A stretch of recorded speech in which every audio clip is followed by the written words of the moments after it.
Hi friends, welcome back to my channel, or welcome if you are new. My name is Rachel. Welcome to my June wrap up. I'm really excited to talk about all of the books that I read in the month of June today. I had a really great reading month, which felt really good because the prior month in May, I think I had one of my worst reading months in a while. I believe that I only read 9 books, but this month I ended up reading I think about 15 books, and I walked away with some new all-time favorites that I'm very excited to talk about with you all. So without further ado, let's get into it. These are all of the mostly stunning books that I read in the month of June. All right, so the first 2 books I'm going to talk about together because they are 2 prequel novellas for the same series. So that is The Scepter and the Sword by J. Bree. J. Bree is writing a new epic fantasy romance series following fae and witches and war. So I decided to pick up the 2 prequel novellas that you're supposed to read before you pick up the first official book in the series. So The Scepter and the Sword, they're less than 100 pages, and they're kind of just like background stories on our 2 main characters. The Scepter follows Rook. She's our female main character. She is a witch. Tragedy strikes and she ends up becoming the leader of her witch coven. She also goes to a seer to kind of see what should my path be after all this destruction, and she learns that she needs to get more involved in these fae wars that are going on. And then in The Sword, we follow the savage fae prince named Prince Soren. He is the newly appointed almost king in his kingdom because his parents have died, but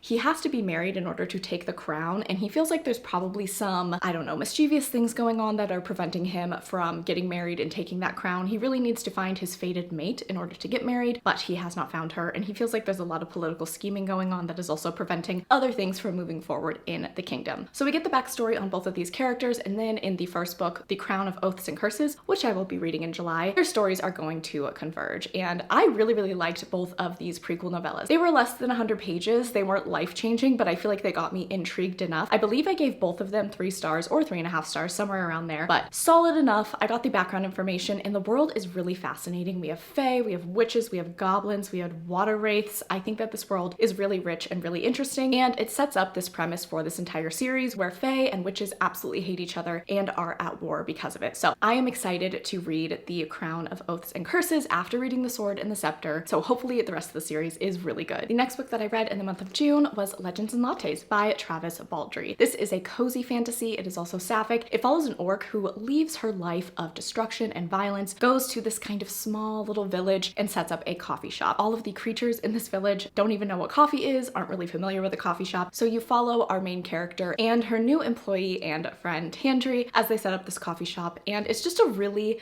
cute, cozy time. I thought that the writing was really beautiful. I really liked this world that this author created, and the romance between Viv and Tandri was really sweet, really beautiful, kind of like friends to lovers, and I thought it was super cute. The shining star of this book for me is Thimble, who is this little rat, goes in the kitchen and bakes like scones and all these cookies for them. He was so cute. I would die for him. So I did end up giving this book a 3-star rating, which it does sound bad, but it's not. I'm just not a cozy fantasy person. I wanted to try this out because it comes with, you know, such high recommendations. So many people really love this book, and I totally get why. I think that if you are a cozy fantasy person, this is obviously super fantastic, well written, and really sweet. But just because it's not like my typical favorite book, I gave it a 3-star. I really liked it. I had fun reading it, and I thought that it was really sweet. I'm glad that I read it, but it's just not going to be a 4 or 5-star fantasy for me. The next book that I read in the month of June was One Dark Window by Rachel Gillig. Guys, this book was so good. I am so excited about this book. I did not know what I was walking into when I picked it up, but I walked away from this book really happy, so excited for book 2, reeling from an intense cliffhanger, and just really impressed by this story. So this book follows a character named Elspeth. Elspeth lives in this village that has kind of been ravaged by this dark magic, this dark misty magic. There is also kind of an interesting magic system with these cards. They kind of remind me of tarot cards, but people can wield them also for magical reasons. However, there are some people in this village who have this dark magic inside of them, which is punishable by death. Our girl Elspeth, of course, has this dark magic within her, so she has to hide that from everyone to really protect herself. She ends up getting involved with a character named Raven, and he is the kind of like captain of the guard, and he's also the king's nephew. And the 2 of them decide to join forces because they have a common goal. They want to get rid of this dark magic that is infecting their kingdom. They each have their own reasons, but they come together reluctantly and end up kind of setting out on this quest with a few others to try to cure the kingdom of this dark magic. This is not a fantasy romance. I would say it is a fantasy, but I think with a very strong romance subplot. The relationship between Elspeth and Raven is full of tension, full of angst, really exciting. I absolutely love Raven. He is such an amazing dark-haired hero, and Elspeth was a very fun main character to root for. I think that this book has a very unique magic system, and I just think that the vibes are so incredible. Very dark, very gothic, very autumnal, I will say. If you want to read this book, I would maybe save it for the fall. I mean, unless you just want to read it now. Like, I could not wait until the fall. I knew going into this it was a little bit more gothic and dark, but I just had to pick it up. But I will say, gives really, really amazing vibes and aesthetic, and the second book is actually coming out in October. So I'm really excited about this series. As I said, the cliffhanger of this book is painful and insane, and I am so excited to see how our characters move forward from this. But this was a really strong book for me. It was a 4-star, and I'm so glad that I read this. The next book that I read in June was The Curse of Ophelia by Nicole Platania. So where our main character lives, there was a war going on, but the war is over. There was a curse placed on a lot of people, but that has been lifted. However, the love of her life, Malachi, went off to do this quest, but he was supposed to come back already, and no one has heard from him. So our main character is obviously, you know, very depressed, very sad about this, really holding out hope that he is still alive, but everyone in her life is like, he's probably dead, unfortunately. However, our main character, Ophelia, does get visited by a kind of mysterious being who basically essentially tells her that she's kind of the chosen one, and she has the potential to make things right, as there is still a little bit of darkness and magic and curse going on in her kingdom. She and a group of friends end up going on this quest to try to save Malachi, and then also sort of investigate what this being came to her and told her about, and to see if she can once and for all truly save her people. I will say, all of that is great, all of that is fine. I was excited by the setup of this book, but I was pretty disappointed by this book overall. I felt that the main character was pretty flat. I felt that the writing style I just didn't really mesh with, and I also felt like there was so much predictability with the writing and how the plot went. I feel like I read a lot of fantasy romances, and I feel like a lot of them have somewhat similar plot lines, and I don't think that that's necessarily a bad thing. I just think it's all about how it is written. But I will say, I never really felt excited by this book. I never really felt excited by any potential plot twist. I really did not find anything to really grip me in this book. And then, like,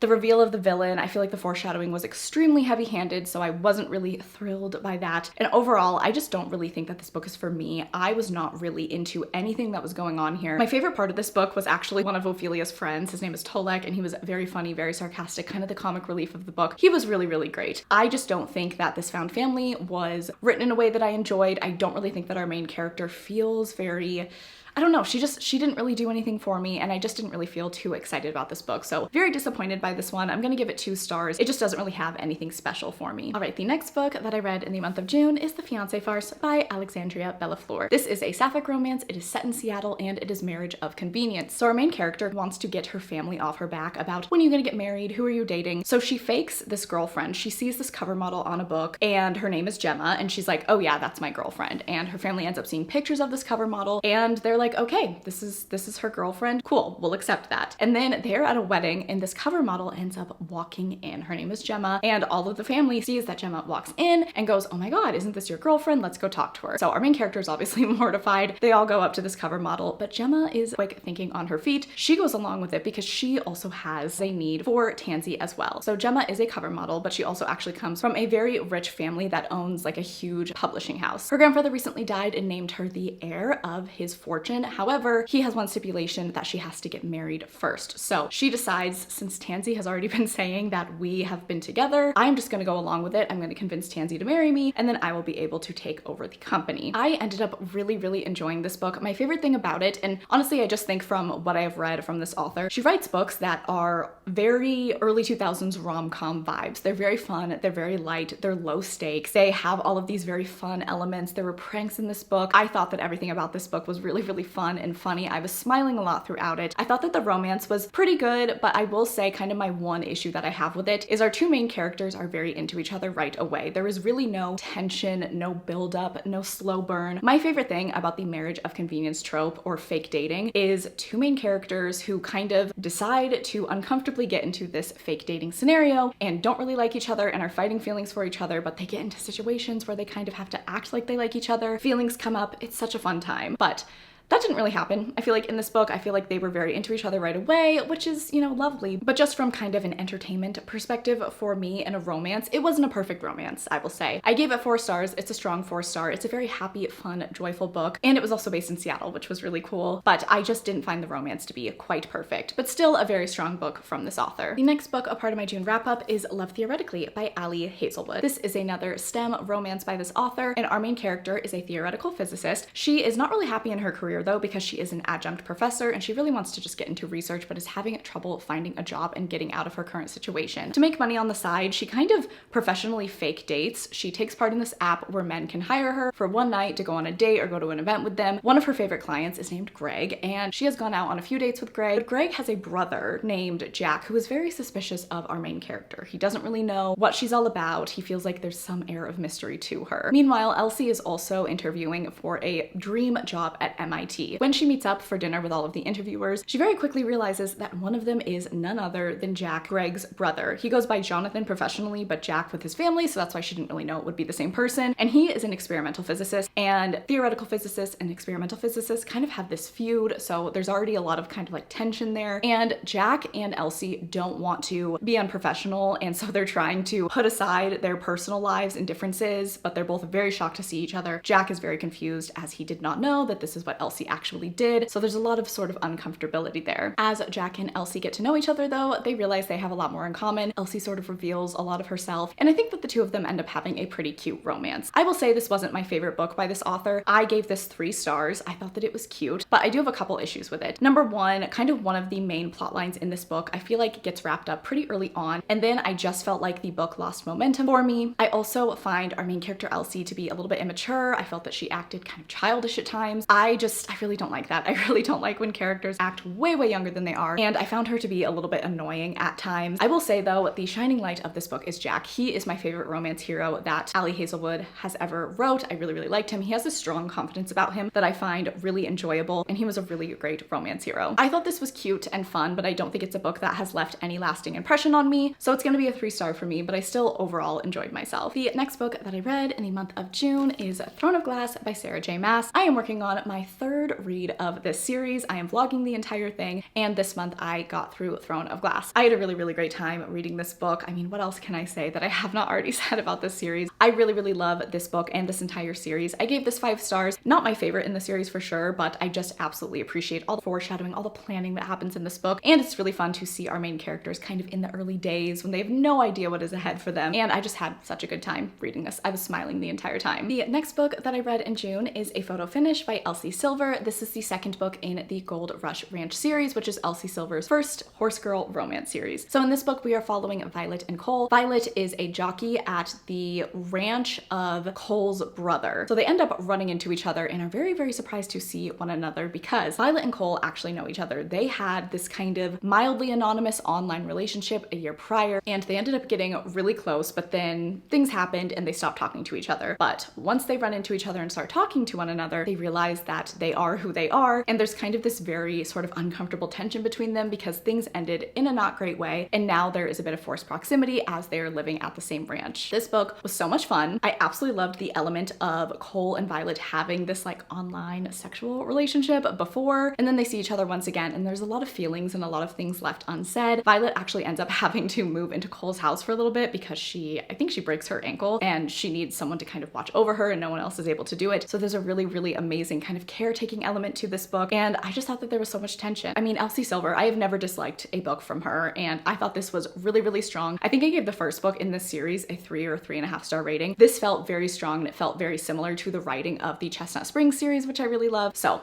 I thought that this book was super strong, super spicy, and so much fun. The next book that I read in the month of June was Astrid Parker Doesn't Fail. This is the 2nd book in the Bright Falls series, I believe, which is a set of sapphic romances by Ashley Herring Blake, the first one being Delilah Green Doesn't Care. This book follows Delilah's stepsister, and her name is Astrid Parker. She is very uptight. She is very particular. She has a bit of an ice princess reputation, and she ends up partaking in sort of like an HGTV renovation style TV show where she is the interior designer, and she sort of butts heads with the granddaughter of the owner of this house. Her name is Jordan, and she, I believe, is also kind of going to be a contractor on this show, and the two of them have very different ideas of what this renovation should look like, and they're just very different personalities. Jordan is a little bit more relaxed, a little bit more laid back. Astrid is very uptight. The two of them slowly start to fall for one another though, and it is just such a lovely time. I absolutely love this book. I gave it 4 stars. I really like the way that Ashley Herring Blake combines sapphic romance, tension, and then very cute, cozy, small town vibes. Her writing and just this town that she describes, it gives me a little bit of Stars Hollow. Just that coziness, just that everyone knowing everyone, and it just sounds like a really beautiful place. I thought that Astrid and Jordan's romance was very well done. they're definitely opposites in the beginning, and they do butt heads quite a bit, but I thought that their romance was believable and sweet. And another one of my absolute favorite things about this book is the focus on female friendship. Astrid has a group of friends that are so fabulous. I absolutely love Iris. I know that her book is next and I'm so excited for that, but I just feel like the power of female friendship is so strong in this book, and it's something that's really, really beautiful. I really liked seeing the little peaks of Delilah and Claire as well and what they're up to, so I thought that this was another very strong sapphic romance by this author. The next book that I read in the month of June was The Witch Collector by Charissa Weeks. You guys, I am so excited about this series, okay? I'm just gonna say straight off the bat, I gave this 4 stars, but it's a very, very strong 4-star. I had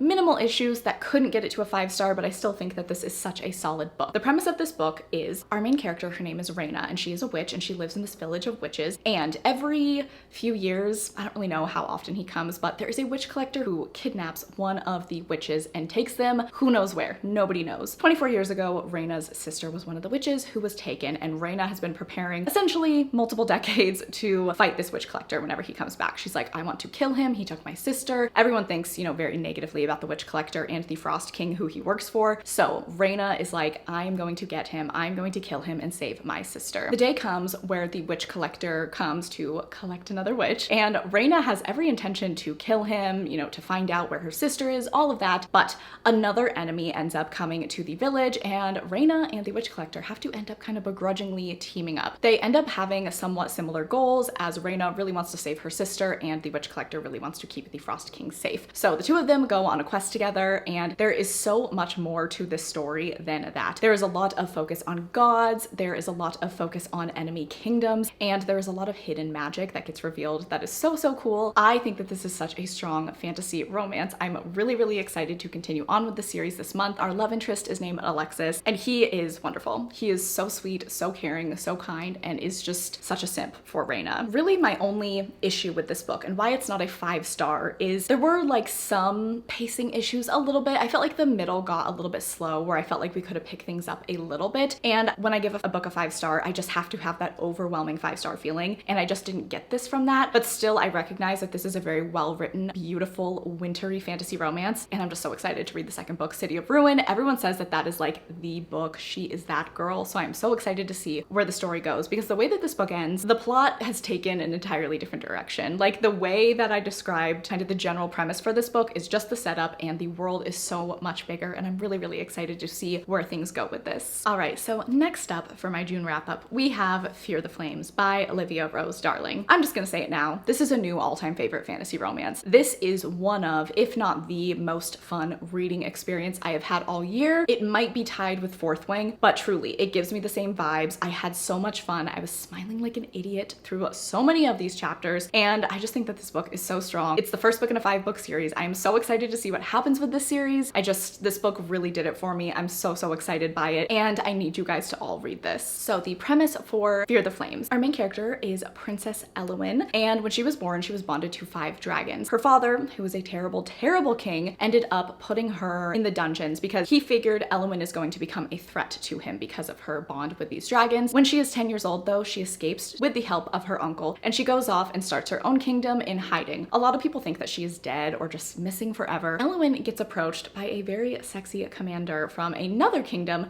named Caden Velis. Caden wants to take down Elwyn's dad, and once he sees that Elwyn is alive, he tells her, hey, we should team up. Let's go into that castle, heist style, and break out those dragons so you can get them back and we can defeat your dad. His kingdom has reasoning for wanting to do this as well, and he also knows that Elwyn definitely wants her dragons back, and so the two of them kind of begrudgingly team up. They also end up going on this quest and heist with 2 of Caden's friends, Saskia and Ryder, and Elwyn brings her longtime friend, who is almost like a brother to her, named Finian. When I tell you, the found family, I don't know if it has ever been written as well as this. It is absolutely incredible. There is so much banter, so much fun. There's a lot of humor in this book while keeping the plot moving and the fantasy and the romance at the main focus, but I want to be a part of this friend group. It is so much fun. It is so bingeable and addicting too. This writing style, you just fly through it. It is a long book. It's like 700 plus pages. I did not feel like it was that long. Like, I could not put it down. When I wasn't reading this book, I was thinking about it, and the romance. romance, you guys. Okay, I have to say,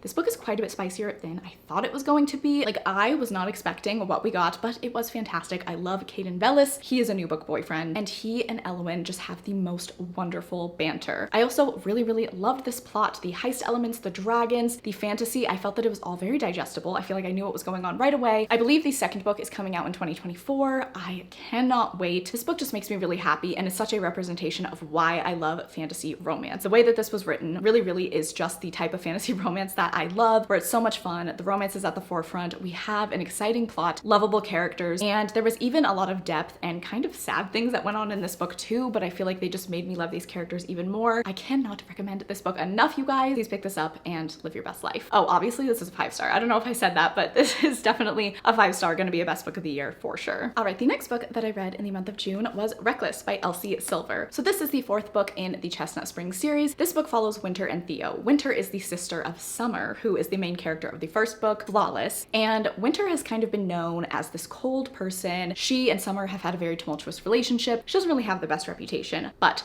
she ends up having a one-night stand with Theo, who is known as like a playboy bull rider. He's friends with Rhett from Flawless as well, and they end up getting pregnant. So this does have the surprise pregnancy trope and the grumpy sunshine trope. Our two characters are very, very different, but they have the best tension and banter. Oh my god. I did not know how I was going to feel about the pregnancy aspect or the baby aspect. I just don't usually gravitate towards books with those two storylines, but I do have to say the pregnancy was not even really a part of this book. There is a time jump, and I actually thought that the moments with their child that they have were really cute and really sweet. But really this book focuses on the romance between Theo and Winter, which is really what I was looking for. It still just feels like a regular Elsie Silver romance, and these two characters try to navigate parenthood together. Obviously they had a one-night stand, so they don't know each other super well, but they try to make things work and fall in love in the process. I absolutely love this book. I think that this is such a strong book in the Chestnut Springs series. Theo and Winter just had a really wonderful relationship and so much fun. Another book that I was just smiling the entire time while reading this, and I just thought that their little family moments were so cute too. Like, I was into all of it. Theo is an amazing romance hero, definitely one of my favorites of Elsie Silver's, and I really liked Winter as well. I ended up giving this book 4 stars. It is very strong and I really loved it, but there were a couple things that were lacking for me. Number one, Winter definitely has this reputation when this book starts. You know, she's a little bit colder. She's a little bit, you know, seen as mean and all of that, and her and Summer have a bit of a strained relationship. One of the things that I was a little bit disappointed by was we don't really see Winter's growth and development, and we don't see the development of Winter and Summer's relationship. It's kind of like all of a sudden you start a new chapter and they're good. Like, they've worked through things off page, and I felt that that was a little bit disappointing just because we do focus so much on Winter's personality and what everyone thinks of her, and so to not get kind of the gratification of seeing those things come together, I was a little bit disappointed by. And while I did think this book was super, super strong, I still love Heartless the best. I don't know if anyone is ever going to beat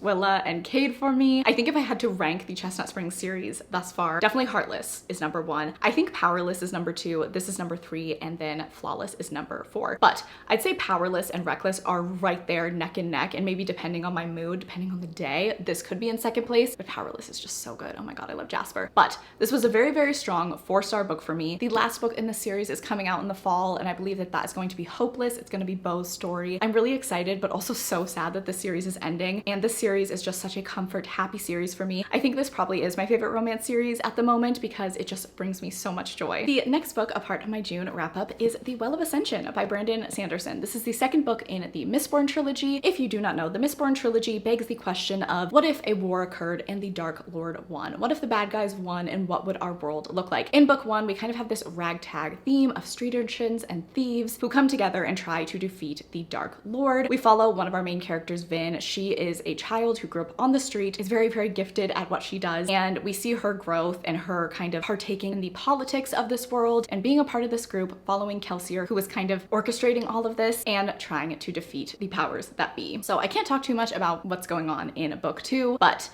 I have to say, nobody is more surprised than I. I ended up giving this book 3 stars. I am gutted to be sharing this news with you. I never thought that I would be giving, I mean, I don't know. I've only read 2 other books by Brandon Sanderson, so maybe I'm like putting my expectations too high. But Warbreaker was the first book I read by him. Gorgeous, 5-star fantasy, absolutely loved it. The first book in the series, which is called The Final Empire, I also gave it 5 stars. Really affected me, really impacted me. I cried at the end. I was so touched. I started this book and I loved being back in this world. I loved being back with Vin and seeing what she's up to. How are they going to move forward after everything that happened in book 1? And while this book had fantastic moments, don't get me wrong, there were so many moments and scenes in this book that I was like, yes, this feels like book 1. This feels exciting. This feels really engaging. A lot of this book is just talking about kind of what to do next. Talking about, should we attack here? Should we defend here? Are we going to go do this? How are we going to defeat this? And it just felt like it lacked a little bit of that excitement and adventure that book 1 has. I did not dislike this book, but I was just a little bit let down, and I feel like the momentum of this series slowed down a bit in book 2. Just a lot of politicking, a lot of Vin kind of internally struggling, which I totally appreciate and liked those aspects, but I just wanted more. I wanted more from this series, and I just felt that this book at times was lackluster. I will say the ending is amazing. Of course, like, oh my god, the ending was fantastic, and there were so many really strong scenes, a lot of humor in this book. I do love these characters and I do love this world, but overall, I walked away from this book feeling a little bit underwhelmed, and I really hope that the final book kind of goes back to the vibe that the first book gave me. It feels like it's going to, just with the way that things ended. It's such a crazy ending and so well done. The ending is like a 4-star for me, but overall the book is a 3-star. I'm sad to say this. I am sad to say, because I really thought that this was going to be like a 5-star series for me, but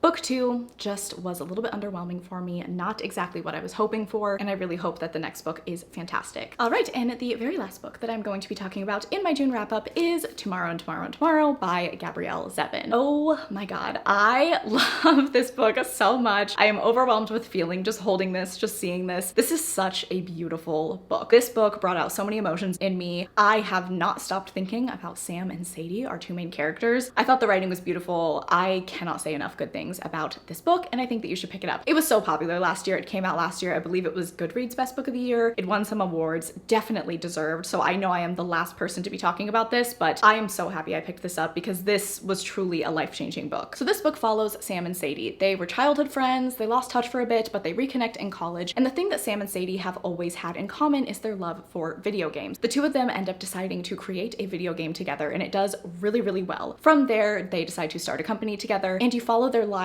for years and years, multiple decades of their triumphs and some of the tragedy that they go through, love, relationships, friendships, family, career highs and lows. This book like really has a little bit of everything, and I think if you absolutely love character-driven stories following characters over several years, kind of like a generational saga, you need to pick this up. I truly could not get enough of these characters. This book could have been like 300 pages longer for me. The way that it ended, I loved, but I also was like, oh my god, like no, I want to know what happens next. And I just think that the writing in this book is so well done. Such excellent character-driven writing. This book truly brought out every single emotion for me. I was so touched and stunned at some of the things that happened. I don't know, there's just like such a beautiful story here, such amazing friendship, really painful moments, and I just found Sam and Sadie to be so engaging, so lifelike to me. Like they really jumped off the page. I felt that they were very multi-dimensional characters, and I just absolutely love following their careers over the years. I think if you like the movie The Social Network, which starred Jesse Eisenberg, and it kind of followed Mark Zuckerberg's time from creating Facebook in college and then seeing where things went, I think that you would really like this because it has a similar premise, starting something very successful in college and seeing kind of the highs and lows that come from that. I really love this book. It is gorgeous. I will 100% be rereading this book in the future. I have absolutely zero critique, and it's definitely a 5-star. All right, friends, so that is going to be it for me. That was my June wrap up. Let me know down in the comments below, what was your favorite book that you read in the month of June? You can also leave the dragon emoji if you wanted to let me know that you made it to this point in the video. Please make sure that you are following me on Instagram and Goodreads. They are always linked down below. I really appreciate that you watched this video. I hope that you are having a fantastic day. I love you all so much, and I will catch you guys in the next one.